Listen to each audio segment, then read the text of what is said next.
संघर्ष ही जीवन है कि उसकी फसल खराब हो जाती है। एक दिन वह किसान गुस्से में आसमान की ओर देखकर भगवान से कहता है, हे ईश्वर, आपको लोग सर्वज्ञाता मानते हैं कि आप सब जानते हैं, कहते हैं कि आपकी इच्छा के बिना एक भी पत्ता नहीं हिलता, पर मुझे तो लगता है कि आप छोटी सी छोटी बात भी नहीं जानते। आपको तो ये भी नहीं पता कि खेती बाड़ी कैसे करते हैं।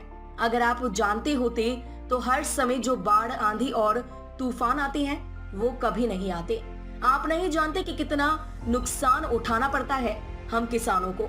यदि आप मेरे हाथ में यह शक्ति दे दें कि जैसा मैं चाहूँ वैसा मैं मौसम कर दूं, फिर आप देखना मैं अन्न का भंडार लगा दूंगा। भगवान इस किसान के तीखे वाक्य सुनकर मुस्कुरा रहे थे और वह किसान के सामने प्रकट होकर बोले, मैं आज से तुझे यह शक्ति देता हूँ कि तुम अपने खेतों पर तुम्हारी जैसी इच्छा तुम वैसा मौसम कर दोगे। मैं बिल्कुल भी दखल नहीं दूंगा, तुम्हारी इच्छा से सब कुछ होगा। किसान बहुत खुश हो गया।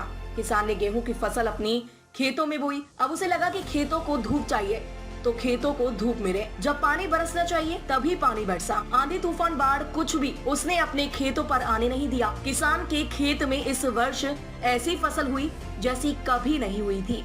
हरी भरी लहराती फसल, मन ही मन वह बहुत खुश हो गया और सोचने लगा कि अब सबूत के साथ दिखाऊंगा भगवान को कि इसे कहते हैं शक्ति का सही उपयोग। मेरी सफलता देखकर उन्हें अपनी नियम जरूर बदलने पड़ेंगे। कुछ दिन गुजरे। किसान बहुत उत्सुकता के साथ फसल को काटने लगा, पर जैसे ही उसकी नजर गेहूं की बालियों पर गया तो उसने अपना सिर पीट लिया और वह रोने चिल्लाने लगा। गेहूं की एक भी बाली के अंदर गेहूं का दाना नहीं था। सारी बालियां अंदर से खाली थी। किसान बहुत दुखी हो गया। उसने भगवान को रोते हुए फिर पुकारा, हे प्रभु, तुमने ये मेरे साथ क्या किया?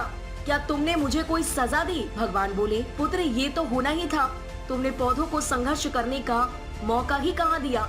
ना तो तुमने उन्हें आंधियों से जूझने दिया, न तेज बारिश से सहने दिया और ना ही धूप से तपने दिया।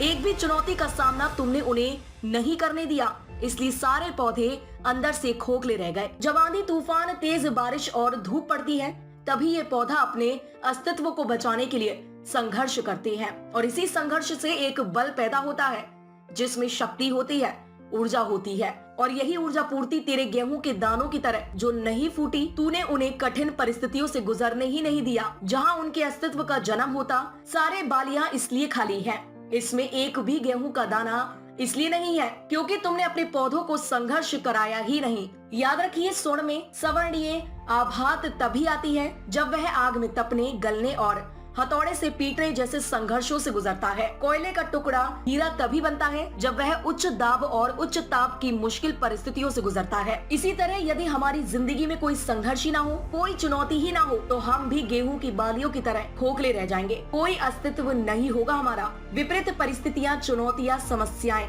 हमें और अधिक निखारती हैं। यदि जीवन में कठिन परिस्थितियां और चुनौतियां आए तो घबराना मत, बल्कि सामना करना, विश्वास करना कि आप और अधिक निखर जाओगे और अधिक मजबूत बन जाओगे। किसी ने कितना सही कहा है, जिंदगी जीना आसान नहीं होता, बिना संघर्ष कोई महान नहीं होता। जब तक ना पड़े हथौड़े की चोट तब तक पत्थर भी भगवान नहीं होता।